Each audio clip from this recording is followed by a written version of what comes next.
하나님의 말씀을 읽겠습니다. 마태복음 10장 말씀입니다. 마태복음 10장 38절부터 39절 말씀입니다. 우리 한 목소리로 읽겠습니다. 또 자기 십자가를 지고 나를 따르지 않는 자도 내게 합당하지 아니하니라. 자기 목숨을 얻는 자는 잃을 것이요 나를 위하여 자기 목숨을 잃는 자는 얻으리라. 아멘. 오늘 본문은 우리에게 매우 무거운 질문을 던지는 말씀입니다.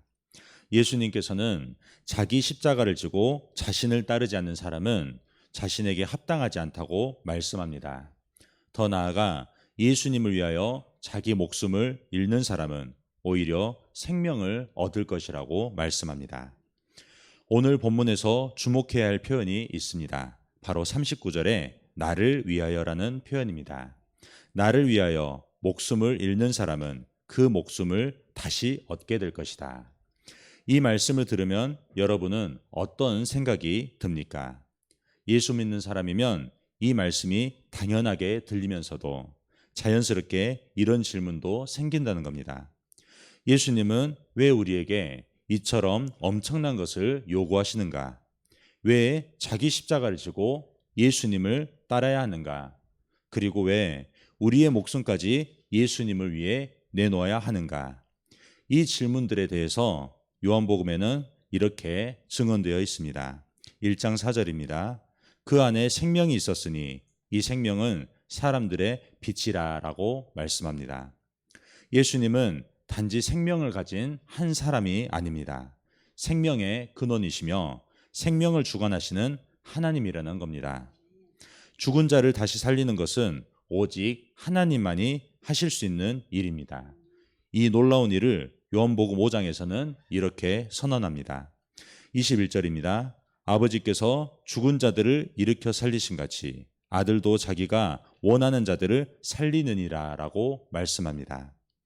예수님은 하나님처럼 자신도 죽은 자를 살릴 수 있다고 선언하신 겁니다. 우리가 잘 알듯이 성경에서 보면 예수님께서 사람을 살리시는 장면들이 나옵니다. 이미 죽어서 무덤 속에서 나흘 동안 있던 나사로뿐만 아니라 병 고침을 기다리다가 죽은 야이로의 딸도, 그리고 죽어서 관에 실려 나가는 나인성 과부의 아들도 우리 주님께서는 살리셨습니다. 이는 예수님이 죽은 자를 살리심으로 생명의 하나님이심을 바로 증명하신 겁니다. 그리고 마침내 예수님 자신이 친히 죽음을 이기고 부활하셨습니다. 예수님께서는 부활을 설명하신 분이 아니라 부활의 첫 열매가 되신 겁니다. 고린도전서 15장 20절입니다. 그러나 이제 그리스도께서 죽은 자 가운데서 다시 살아나사 잠자는 자들의 첫 열매가 되셨도다. 사망이 한 사람으로 말미암았으니 죽은 자의 부활도 한 사람으로 말미암는도다. 아담 안에서 모든 사람이 죽은 것 같이 그리스도 안에서 모든 사람이 삶을 얻으리라고 말씀합니다. 첫 열매가 되셨다는 것은 무엇인가요? 바로 예수님의 부활은 개인적이고 단회적인 사건이 아니라는 겁니다. 예수께 속한 자들은 모두 예수님과 같이 부활하게 된다는 하나님의 보증이라는 겁니다. 그러므로 오늘 본문에서 예수님께서 하신 말씀은 참이라는 겁니다. 나를 위하여 자기 목숨을 잃는 자는 얻으리라. 이 말씀은 단지 말뿐이 아닙니다. 죽음을 이기고 부활하신 예수님께서 친히 보증하신 확실한 약속이라는 겁니다. 그러므로 예수님을 위하여 자기 목숨을 잃는 삶은 충동적으로 따라가는 삶이 아닙니다. 감정에 휩쓸려 무모하게 목숨을 던지는 삶도 아닙니다. 예수님이 누구신지를 분명하게 알고 예수님을 따를 때 무엇을 잃게 되는지 그리고 무엇을 얻게 되는지를 정확하게 계산한 사람이 선택한 삶이라는 겁니다. 신앙은 계산하지 않는 삶이 아닙니다. 신앙은 오히려 정확하게 계산한 사람이 걷는 삶인 것입니다. 예수님께서는 누가복음 14장에서 제자가 되는 일을 바로 계산으로 비유하셨습니다. 31절 말씀입니다. 또 어떤 임금이 다른 임금과 싸우러 갈 때 먼저 앉아 1만 명으로서 저 2만 명을 거느리고 오는 자를 대적할 수 있을까 헤아리지 아니하겠느냐. 만일 못할 터이면 그가 아직 멀리 있을 때에 사신을 보내어 화친을 청할지니라. 이와 같이 너희 중에 누구든지 자기의 모든 소유를 버리지 아니하면 능히 내 제자가 되지 못하리라고 말씀합니다. 전쟁을 앞둔 왕이 먼저 자신의 군대로 상대를 이길 수 있는지를 계산하는 겁니다. 예수님은 제자가 되려는 사람도 먼저 그 대가를 헤아려야 한다고 말씀하신 겁니다. 아무 생각 없이 따르지 말고 먼저 앉아서 계산하라고 말씀하십니다.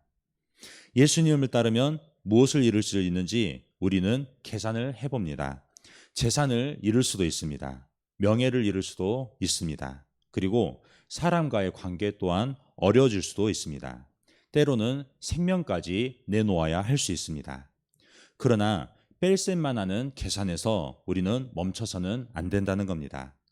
예수님을 따를 때 우리는 무엇을 잃는지 계산했다면 이제 무엇을 얻는지도 계산을 해야 합니다. 정말 신중하게 계산을 해야 된다는 겁니다. 광야에서 하나님이 행하신 일을 본 구약의 여호수아도, 그리고 다메섹으로 가는 길에서 예수님을 만난 신약의 바울도 모두 계산을 끝낸 사람들입니다. 그리고 그들의 그 결론이 무엇입니까? 바로 오직 하나님, 그리고 오직 예수님이라는 그 결론을 얻었다는 겁니다. 신앙은 계산하지 않는 사람이 충동적으로 걷는 길이 아니라는 겁니다. 예수님이 누구신지를 알고 무엇을 잃고 무엇을 얻는지를 정확하게 계산한 사람이 걷는 바로 생명의 길이라는 겁니다.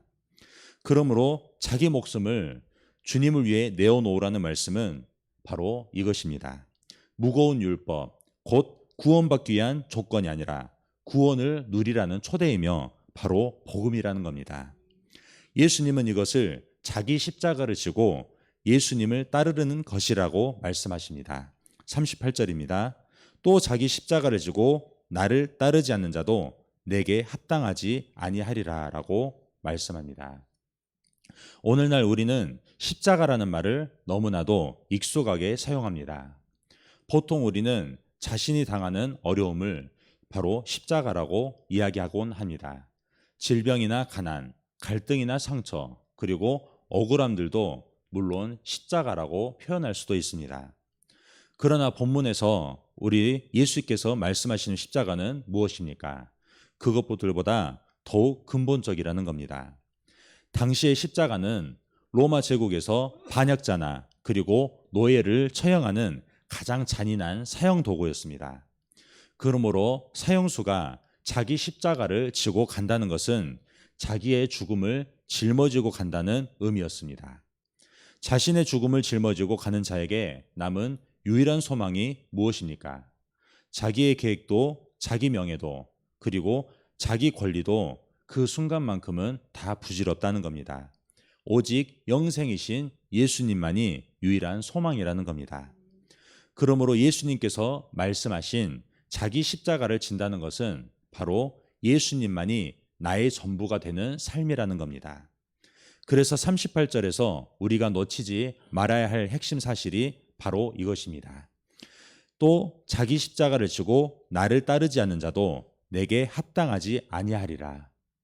십자가 자체가 목적이 아닙니다. 바로 예수님을 따르는 것이 목적이라는 겁니다.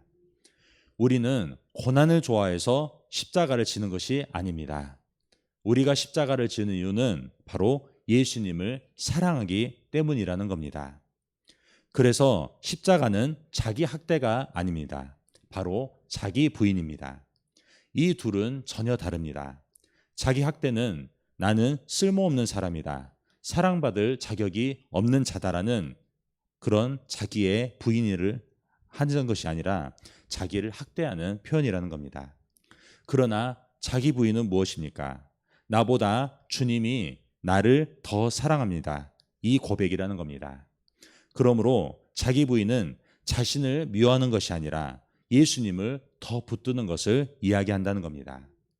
자기 판단보다 하나님의 말씀을 더 신뢰하는 겁니다. 그리고 자기 자존심보다 예수님의 뜻을 더 중요하게 여기는 겁니다. 자기 계산보다 하나님의 약속을 더 믿는 것을 말합니다. 결론입니다. 하나님의 약속을 더 믿는 믿음은 무엇입니까? 현실을 외면하는 것이 아닙니다. 아프면서 아프지 않다고 말하는 것은 믿음이 아닙니다. 문제가 있는데 문제가 없다고 둘러대는 것도 믿음이 아닙니다.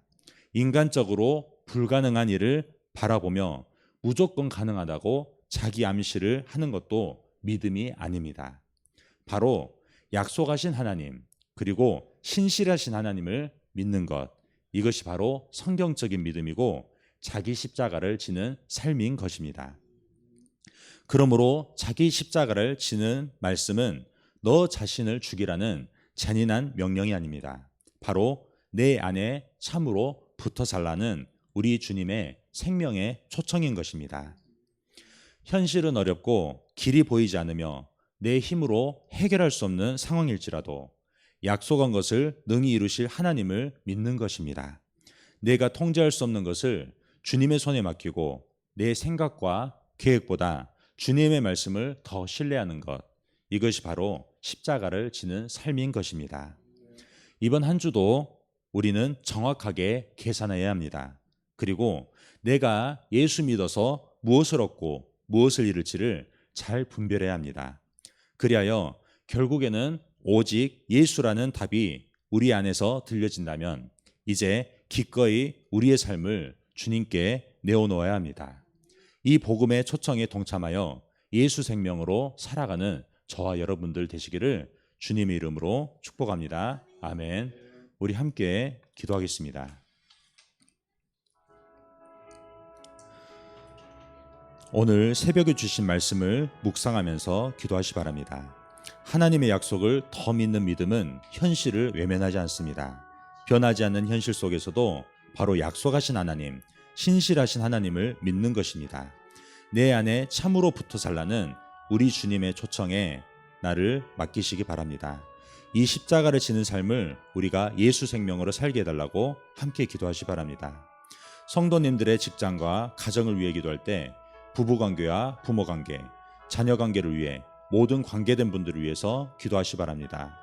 용복마을을 위해서 기도할 때 마을장님과 순장님과 순원분들을 위해서 기도하시 바라며 담임 목사님의 건강과 성령 충만을 위해 사모님과 자녀들을 위해 기도할 때 성령님의 음성에 민감하여 항상 주님과 동행하는 삶을 살아가도록 기도하시 바랍니다. 대통령과 나라와 민족을 위해 북한과 열방을 위해서 해외 선교하시는 임순택 선교사님 튀르키예에서 사역하십니다. 농어촌 선교 및 도시개척 이기룡 목사님께서 견면중앙교회에서 사역하십니다. 광신대학교를 위해 기도할 때 교회들이 광신대를 위해 기도하며 후원하도록 우리 함께 기도하시겠습니다. 사랑이 많으신 하나님 아버지 감사합니다.